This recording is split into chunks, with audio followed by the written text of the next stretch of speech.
A partir desse momento, estaremos transmitindo para a comunidade espírita de Ponte Nova e região, palestra realizada por Edir Lacerda, com o tema O Semeador, da Fraternidade Espírita Paz e Renovação.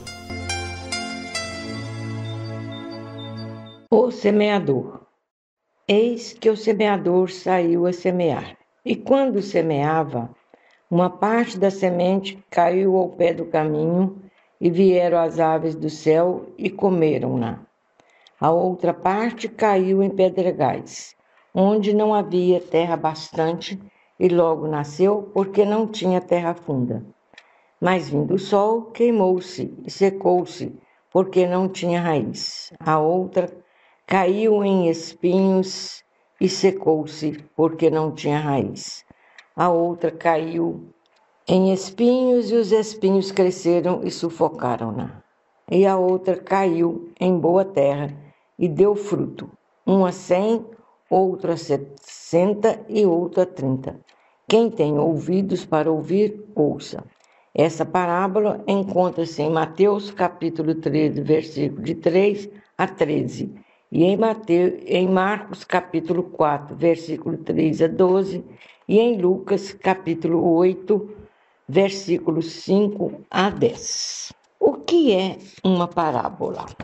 Segundo o dicionário Aurélio Buarque de Holanda e Antenor Nascente, define a parábola do grego parabole, comparação, alegoria, que é uma expressão ou interpretação que consiste em representar pensamentos, ideias, qualidades sobre forma figurada. Isto está no livro Universo Maravilhoso das Parábolas de Eliane Alves Batista. No livro Parábolas Terapêuticas de Alírio Cerqueira Filho, ele diz que as palavras de Jesus são ensinamentos cujo valor a humanidade começa a compreender com maior eficiência. As lições gravadas nelas são tão essenciais para a nossa vida que se constituem em um conjunto com valor terapêutico para todos aqueles que se aprofundem nesta fonte de água viva, como certo dia fez a samaritana junto ao poço de Jacó. Toda parábola, na verdade, é um conjunto simbólico. As palavras ocultam o significado real do que se quer dizer, do que ela quer dizer.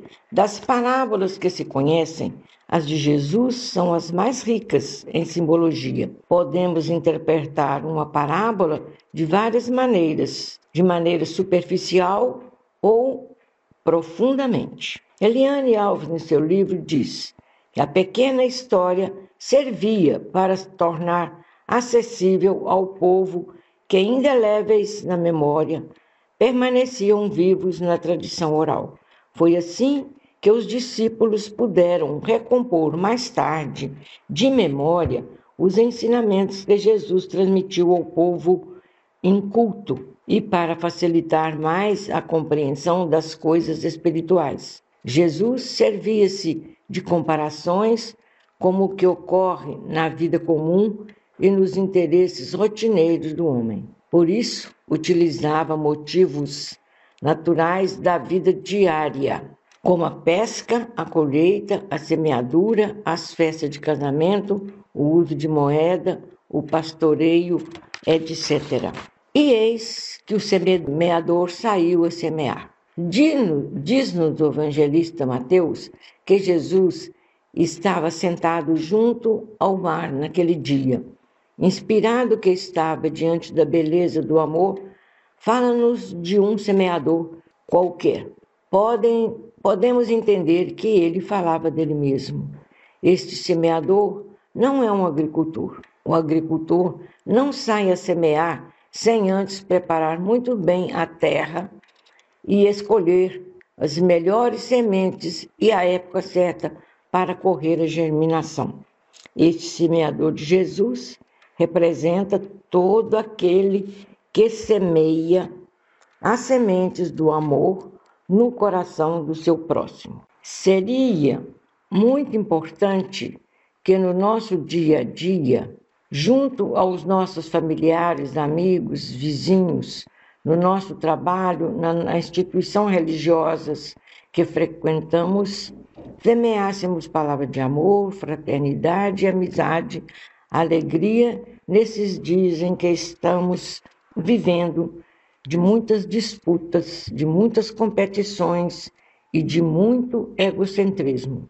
E quando semeava uma parte da semente, caiu ao pé do caminho e vieram as aves e comeram-na.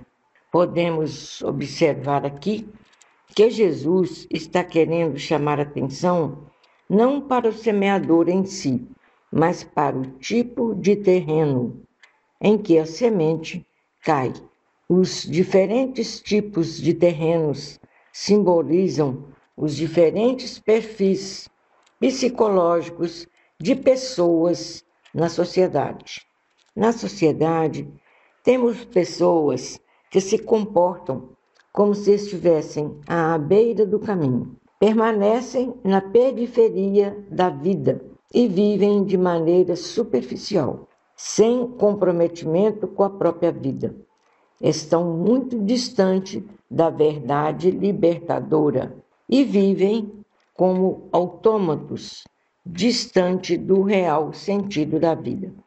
Estão ainda na superficialidade. Estas pessoas não são boas nem más, estão muito superficiais ainda. A semente cai, mas não tem como germinar naquele momento. Então, vêm as aves e comeram-nas. As aves aqui na parábola, nos nossos dias de hoje, podemos entender que simbolizam e o que a psicologia chama de eu, que é apenas o nosso ego. Em Mateus, essas aves significam o mal. Em Marcos, essas aves significam o diabo. E em Lucas, essas aves significam o Satanás. Mas nós sabemos que são nomes para designar, em épocas diferentes, o que a psicologia designa com o nosso ego. E outra parte caiu em pedregais, onde não havia terra bastante. Muitos de nós ainda nos comportamos como pedregais. Nos pedregais há pouca terra, e onde a semente cai, cresce rapidamente e logo morre queimada pelo sol. Os pedregais simbolizam aqueles que inicialmente se empolgam com a possibilidade de evoluírem, mas logo se desmotivam. Já reconhecem a verdade, mas ainda não querem se comprometer com ela. Os que estão no movimento de pedregal são aqueles que já têm um início de despertar para o bem, para o bom, para o belo, mas a terra é pouca. Como é pouca, tem mais pedra do que terra. A semente cresce rápido, mas logo é queimada pelo sol. São as pessoas que têm uma ideia da espiritualidade e religiosidade, mas os apelos do mundo ainda falam alto. São espiritualistas porque já conhecem em nível cerebral que existe o espírito, mas esse conhecimento é muito superficial, não refletido para ser sentido no coração. Como o pedregal vai se tornar a terra boa? Um pedregal pode se transformar em terra fértil? Sim, é claro que pode. Podemos tirar todas as pedras e arar a terra, e como ela está afofada, ela vai se tornar fértil. Qual é o arado que a vida utiliza para transformar o pedregal em terra fértil? A dor. É a dor que vai arar o pedregal, erguer e retirar as pedras, transformar esse terreno em terra fértil, e com e com o tempo. Nós gostamos de sofrer? Não. Como ninguém gosta de sofrer, chega um momento em que o sofrimento chega ao ponto de saturação. Então, neste momento, ele aceita o convite de Jesus. Vinde a mim, todos que estáis cansados e oprimidos. Por que isso acontece com os que estão no perfil Pedregal? Porque as pessoas com este perfil é o de conhecer a verdade, mas se rebelarem com relação a esta verdade. Elas não usam a verdade a seu favor, aceitando-se voluntariamente como aprendiz de Jesus, disposta a realizar exercícios de amor, mansidão e humildade. Querem viver como materialistas, apesar do conhecimento espiritualista. Esse estado de rebeldia gera o sofrimento, até que se torne insuportável. Aí então a pessoa aceita o convite que Jesus fazia o tempo todo, mas que ela fazia de conta que não era com ela. O sofrimento vai remover todas as pedras para transformar a terra pedregosa em boa terra. Neste momento, colocando o amor na dor, ela se liberta do sofrimento e transforma-se na terra fértil para que a semente do amor possa germinar. E a outra caiu em espinhos, e os espinhos cresceram e sufocaram-na. Temos as pessoas que se comportam como espinheiros, que por mais que as sementes amorosas caiam sobre elas, elas sufocam sob o peso do sentimento egóico, tais como o orgulho, o egoísmo, a vaidade, a presunção, como se a vida não fosse uma dádiva divina para com a própria evolução. Os espinheiros podem simbolizar os nossos vícios morais e as propostas efêmeras do mundo material, a sufocarem os nossos esforços de ascensão frente aos apelos da mensagem salvadora. As pessoas com este perfil são as que sufocam as verdades dentro de si mesmas e normalmente enveredam para os caminhos que produzem muito sofrimento, que posteriormente as transformará. Sufocam em si mesma todas as possibilidades de buscarem um sentido para a vida. É claro que existem diferentes tipos de espinheiros. Espinheiros considerados imensos, até espinheiros menores, os grandes produtores do mal para a humanidade inteira, até aqueles que são espinheiros para a sua família, para a sua comunidade, para si mesmo. Todos são dignos de muita compaixão. Uma pessoa com perfil de espinheiro vai se transformar em terra boa? Sim, como todos os demais perfis inferiores. Todo espinheiro vai necessitar de ser ceifado. E aí, a partir da ceifa, ele, com o tempo, vai virar pó, apodrecer, até virar humus e se transformar em terra fértil. E o que vai gerar essa transformação? A dor. Assim como os espinhos não ferem a flor, portanto, o nosso egoísmo, com toda a família de vícios morais que ele gera, não fere também os princípios saudáveis da moral cristã, pregada e exemplificada por Jesus. Elas crescem e sufocam a vontade inconsciente, oscilante, daquele que ainda não optou pelo bem. E a outra caiu em terra boa e deu fruto. Que significados podemos dar para terra boa?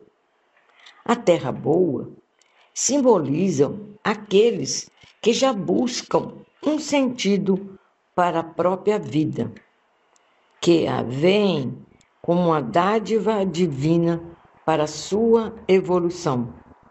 Buscam a verdade libertadora com o objetivo de revolver a terra para que possam produzir de acordo com a sua fertilidade.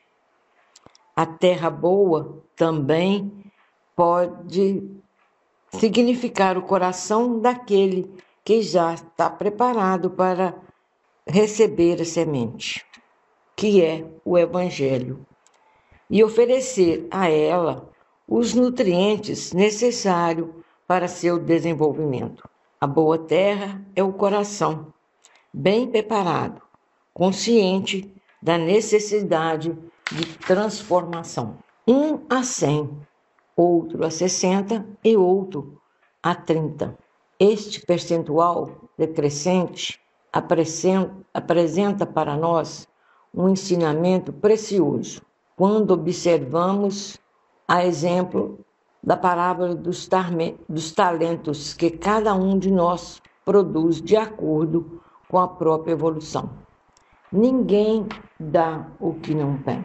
Aqueles que já produzem 100, simbolizando aqueles que já são fiéis à verdade, têm as suas vidas repletas de sentido, com excelente qualidade, e utilizam todos os recursos para viver o ser que são, em comunhão plena com Deus. Temos nos 3 perfis da boa terra o símbolo daquele que produz de acordo com suas obras. Porém, essa obra não é a que fazemos fora de nós. Quando Jesus fala, cada um segundo as suas obras, essa obra não é a que fazemos fora de nós. Jesus está se referindo às obras que nós fazemos dentro de nós e que se refletem fora de nós. De quem dependerá a mudança dos 3 perfis inferiores, à beira do caminho, o pedregulho e o espinheiro, para os perfis da terra boa, do semeador ou da própria pessoa de determinado perfil? Dependerá da vontade da pessoa. Por isso, o semeador não é um semeador qualquer. Ele não é um agricultor que precisa de terra imediatamente. O semeador somente tem o compromisso de semear, não de transformar à beira do caminho o pedregal ou espinheiro em terra fértil. Para ser semeador, é necessário produzir as sementes. Portanto, somente podemos ser semeadores se já estivermos no perfil de boa terra. Por isso, cabe àquele que já alcançaram esse perfil semearem as sementes de amor de acordo com suas possibilidades. Quem tem ouvidos de ouvir, ouça. Termina aqui a palestra do Grupo da Fraternidade Espírita Paz e Renovação. Boa noite.